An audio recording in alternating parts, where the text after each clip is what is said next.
Hai, Assalamualaikum warahmatullahi wabarakatuh dan salam sejahtera. Okey, hari ini kita akan belajar matematik tingkatan 5.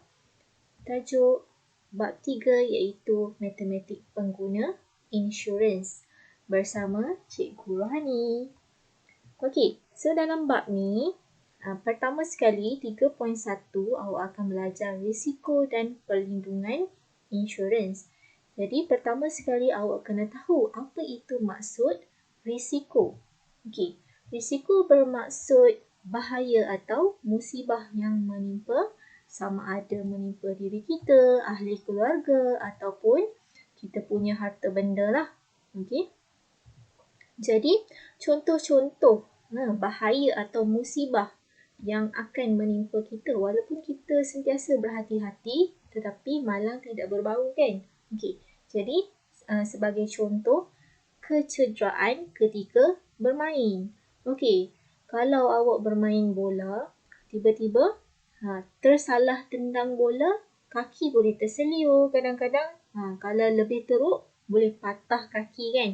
Jadi kita tak dapat jangka bahaya atau musibah ini. Ini kita panggil sebagai risiko. Okey, contoh lain, kemalangan jalan raya.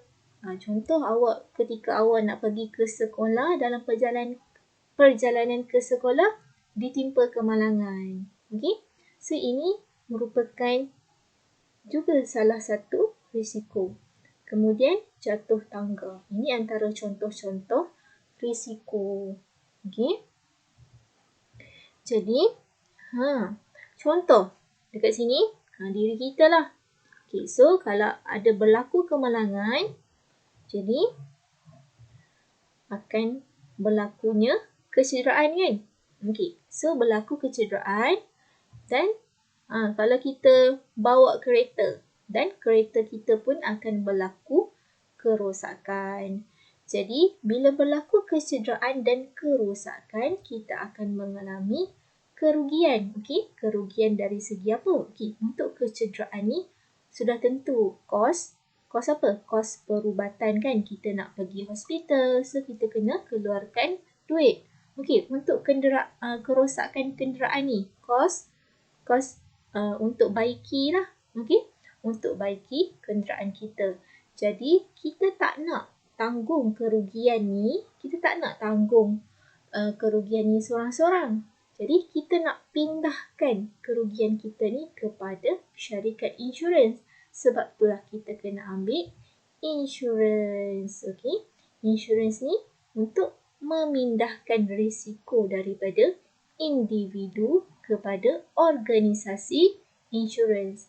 Bermakna ini ialah syarikat insurans lah. Okey. Jadi, bila yang kita kena ambil insurans ni? Insurans ni diambil sebelum berlakunya risiko tadilah. So, kita memang kena ambil dulu. Kalau berlaku kemalangan, baru kita boleh claim. Boleh minta pampasan daripada syarikat insurans.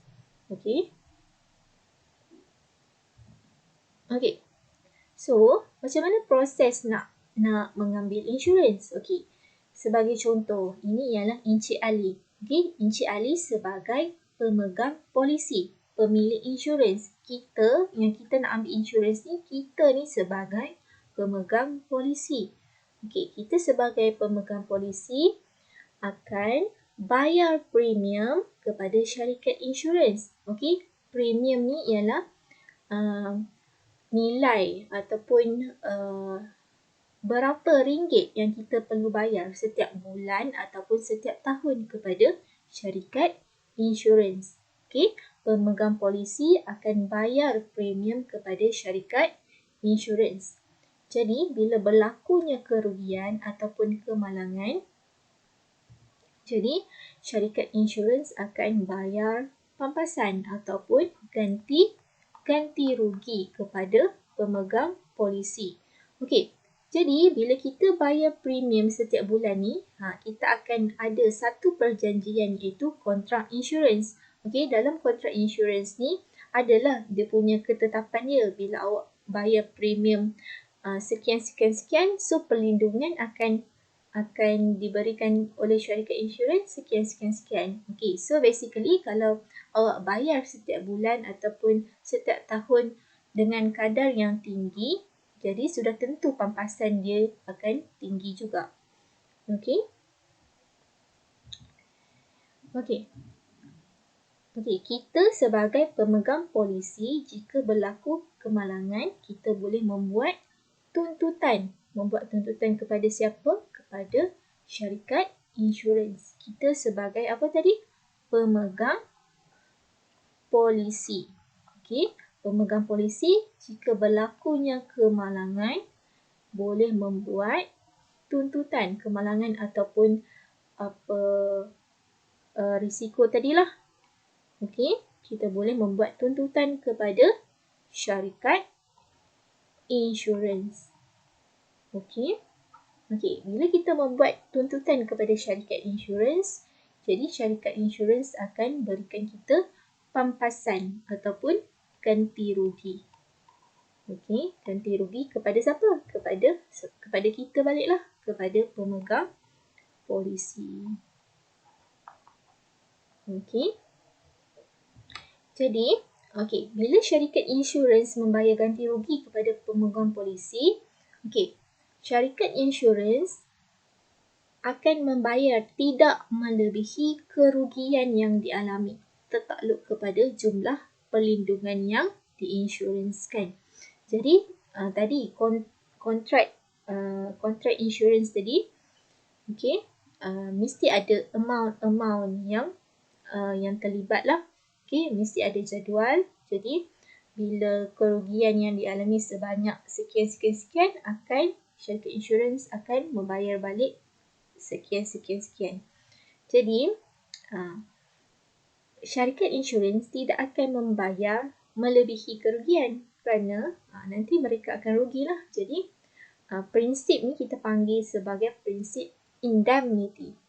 Prinsip indemnity ni ialah syarikat insurans membayar ganti rugi tidak melebihi kerugian yang dialami oleh pemegang polisi. So next kita akan tengok jenis-jenis insurans. So basically insurans ni terbahagi kepada dua jenis yang utama. Yang pertama ialah insurans am. Insurans am ni, di bawah insurans am terdapat 5 jenis insurans. Ada insurans motor, insurans kebakaran, perubatan kesihatan, kemalangan diri dan insurans perjalanan. Ni insurans kemalangan diri. Jadi, jenis yang kedua ialah insurans hayat. Insurans hayat ni dia akan cover bila pemegang polisi itu berlakunya kematian, penyakit kritikal, hilang upaya atau keingatan. Jadi, kalau pemegang polisi mengambil insurans hayat, jika pemegang polisi ni mati, berlakunya kematian, pampasan akan dibayar kepada ahli keluarga. Jadi ahli keluarga akan mendapat pampasan jika pemegang polisi itu mati. Kalau pemegang polisi itu mengalami penyakit kritikal atau hilang upaya, jadi pampasan tu akan diberikan kepada pemegang polisi itulah. Kalau kita ada penyakit kritikal, hilang upaya, sudah pasti kita tak dapat bekerja. Jadi, kita hilang sumber pendapatan daripada pampasan yang dibayar oleh syarikat insurans kepada pemegang polisi. Jadi, pemegang polisi itu boleh meneruskan kelangsungan hidup dia. Boleh? Itu untuk insurans hayat. Jadi, untuk insurans am, kita akan tengok satu persatu kelima-lima ni. Kita akan tengok satu persatu. Jadi yang pertama tadi, di bawah insurans am, kita ada insurans motor. Insurans motor ni memberi perlindungan kepada kenderaan berenjin. Seperti motor, kereta, lori dan sebagainya. Jadi insurans motor ni akan melindungi kita daripada kerugian ataupun kerosakan kenderaan kita. Dan untuk semua jenis kenderaan berenjin ni mesti wajib mengambil insurans motor. Okey, ini di bawah Akta Pengangkutan Jalan 1987. Okey, di bawah insurans motor ni terdapat 3 jenis pihak. Okey, pihak pertama, pihak kedua dan pihak ketiga. Okey, siapa pihak pertama ni? Okey, pihak pertama ni ialah pemandu. Okey, pemandu. Pihak kedua ialah syarikat insurans. Pihak ketiga ialah individu lain. Maknanya individu yang terlibat dalam kemalangan. Contoh, kita bawa kereta, kita langgar kereta orang lain. Okey, orang lain tu ialah pihak yang ketiga. Okey. So, di bawah insurans motor ni terdapat pelbagai jenis polisi. Sebenarnya kita ada 4 jenis polisi. Akta pihak ketiga kebakaran dan kecurian, komprehensif. Okey. So, perlindungan untuk polisi-polisi ni berbeza. Cuba tengok liability kepada pihak ketiga akibat kecederaan dan kematian. Jadi, untuk kecederaan pihak ketiga dan kematian, keempat polisi ni akan cover lah. Dia akan cover kerugian terhadap harta benda yang dialami pihak ketiga. Contoh, kenderaan pihak ketiga. Jadi, hanya 3 polisi ni je yang cover. Okey, kerugian terhadap kenderaan sendiri akibat kebakaran yang tidak disengajakan atau kecurian. Hanya 2 polisi ni cover. Kerugian dan kerosakan terhadap kenderaan sendiri akibat kemalangan. Hanya 1 polisi je cover. Polisi komprehensif. Okey, jadi yang mana polisi yang terbaik untuk insurans motor? Sudah tentu ialah polisi komprehensif. Okey. Okey, sebagai contoh, kita ada 2 kereta ni. Okey, kereta merah ni kereta Ali. Okey, kereta hijau ni kereta Siti. Okey, jadi Ali memandu kereta. Okey, Ali ni kereta merah ni dia mengambil insurans komprehensif. Dia mengambil polisi komprehensif. Okey, jika berlakunya kemalangan, jadi insurans komprehensif ni akan cover kenderaan Siti, kenderaan pihak ketiga, dan dia juga akan cover kenderaan Ali. Okey. Dan insurans komprehensif juga akan menanggung juga Siti, pihak ketiga. Okey. Pihak ketiga dia akan tanggung juga. So, kos perubatan Siti, insurans motor komprehensif akan cover. Tetapi untuk Ali, insurans komprehensif ni tidak akan cover. Contoh, Ali ni dia bawa kawan dia, Faizal. Okey, Faizal sebagai penumpang. Faizal pun tercedera. Jadi, Faizal pun tidak akan mendapat pampasan. Okey, jadi polisi komprehensif ni hanya akan tanggung apa? Tanggung kenderaan pihak pertama. Lepas tu, kenderaan pihak ketiga, dan akan menanggung kos perubatan pihak ketiga. Dia akan tanggung ketiga-tiga ni lah. Okey. Okey, yang kedua kita akan tengok insurans kebakaran. Okey, untuk insurans kebakaran,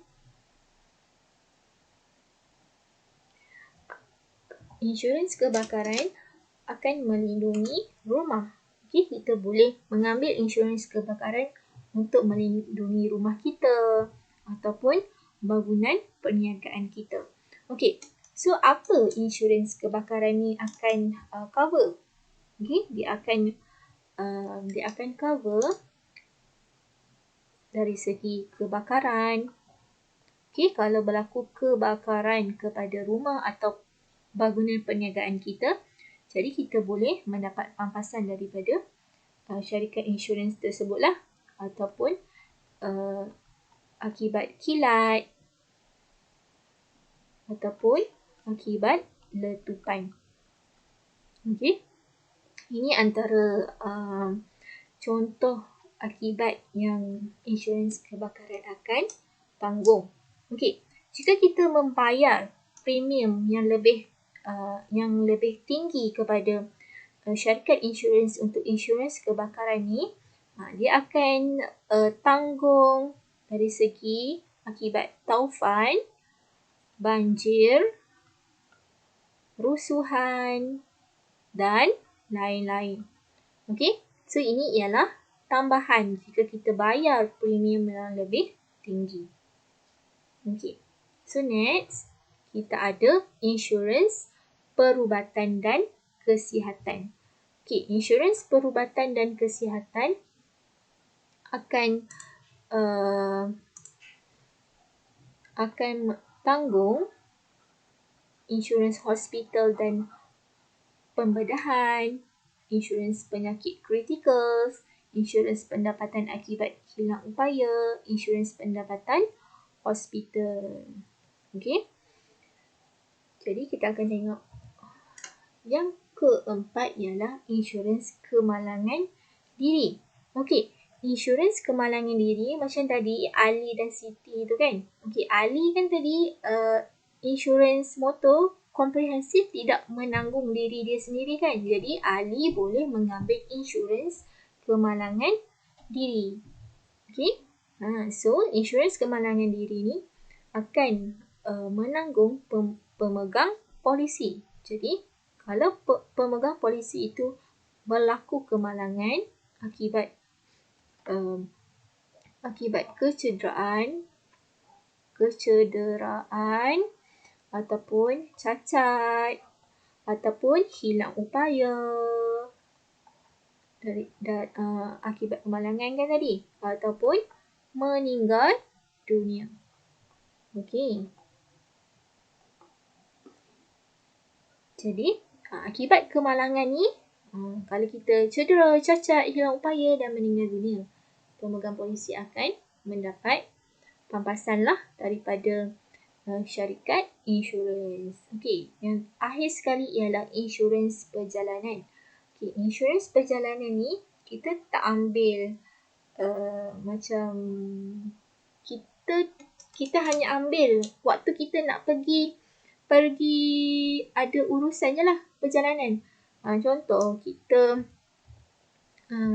pergi kita pergi luar negara, tak kisahlah kita guna jalan darat ke, udara ke, laut ke. Contoh kita nak pergi melancong, kita ambil insurans perjalanan. Kita nak pergi melancong ke Eropah selama 2 minggu. So kita ambil dalam tempoh 2 minggu tersebut je lah insurans perjalanan. Okey, jadi insurans perjalanan ni dia akan melindungi pemegang polisi. Okey, kalau pemegang polisi itu hilang bagasi ke kan, pergi fly dekat negara orang, balik-balik dia tengok hilang bagasi orang lain terambil. So bila kita ada insurans perjalanan, kita akan dapat pampasan lah. Ataupun hilang duit atau pasport, ataupun contoh kalau kita sakit dekat luar negara tu. Okay, so perbelanjaan perubatan juga ditanggung. Okay, perubatan ataupun kalau berlakunya kemalangan di luar negara. So kalau berlakunya kematian ataupun kecacatan, jadi insurans perjalanan, syarikat insurans akan memberikan pampasan Okey. Okey, so sebagai contoh pengalaman diri saya lah. Hari tu saya pergi umrah, okey, pergi umrah. Tetapi masa balik tu berlakunya flight delay 1 hari. So jadual flight tu tidak menepati tarikh dan masa yang ditentukan. Jadi kami balik sehari lebih lewat. Okey. Alhamdulillah kami mengambil insurans perjalanan, jadi kami boleh menuntut ganti rugi kepada syarikat insurans tersebut.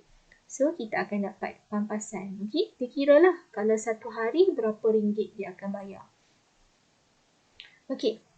So next, ada lagi satu jenis insurans iaitu insurans berkelompok. Okey, insurans berkelompok ni akan contoh akan diambil oleh organisasi ataupun oleh murid lah. Okey, organisasi ni contohnya syarikat. Syarikat akan mengambil insurans berkelompok kepada dia punya pekerja dia. Okey, pekerja dia. Dan untuk murid ni ada satu program, tak salah saya, boleh tengok dalam buku teks, saya lupa. Okey, diambil oleh KPM, Kementerian Pendidikan Malaysia kepada murid, skim takaful, tak silap saya. Jika murid itu sakit ke, berlakunya penyakit-penyakit. So, jadi murid itu akan mendapat pampasan. Okey. So, secara generalnya, tujuan insurans sebenarnya untuk membantu keuangan kepada keluarga. Okey. Tadi insurans hayat tadi kan? Contoh, pemegang polisi tu mati. Jadi, duit tu akan diberikan kepada keluarga. Okey. So, menguruskan perbelanjaan hidup, hutang dan komitmen. Okey, bayaran perubatan yang tinggi. Okey, kalau kita ambil insurans perubatan tadi kan? Okey, memanglah dekat Malaysia ni, hospital RM RM1 je kan kena bayar. Tapi nak tunggu turn kita tu punya lama kan? Punya panjang dia punya beratunya. Jadi, untuk memendekkan masa menunggu, kita akan ambil medical card. Kalau kita sakit, so kita boleh pergi terus kepada hospital swasta. Jadi syarikat insurans akan menanggung segala kos perubatan. Okey, so yang keempat ialah pampasan terhadap kerugian yang dialami. Okey, kita ada simpanan, tapi simpanan tu kalau berlakunya kemalangan dan kita tak ada insurans, so memang mahal. Kita nak bayar kos-kos kerosakan, kos hospital. Kalau kita nak bayar sekaligus memang mahal. Okey, jadi sebab itulah pentingnya mengambil insurans. Jadi, next video kita akan tengok macam mana kita nak kira macam insurans yang terlibat. Okey, Assalamualaikum.